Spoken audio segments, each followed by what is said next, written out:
আসসালামু আলাইকুম। সফলতা বেশি দেরি নয়। তো আজকে কন্টেন্টটা হচ্ছে যেমন বিজনেস ওনার আর একটা এমপ্লয়ির মধ্যে পার্থক্য বলতে চাই।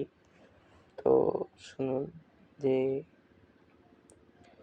একজন বিজনেস ওনার যিনি প্রধান উদ্যোক্তা, তাকে একজন এমপ্লয়ি যেটা খাটনি করে তার থেকে 100টা এমপ্লয়ির খাটনি একটা বিজনেস ওনারকে করতে হয়।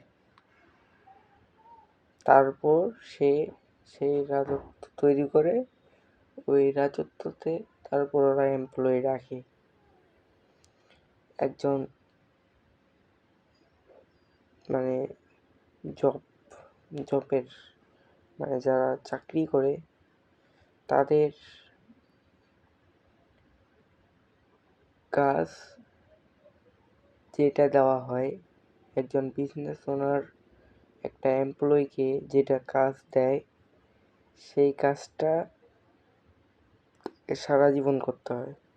এবং একজন বিজনেস ওনার সে 100 জনকার কাজ 20 বছর থেকে করলো, 20 বছর পর যেই বাকি সময়টা পাবে সে তার ফ্যামিলিকে সময় দেয়।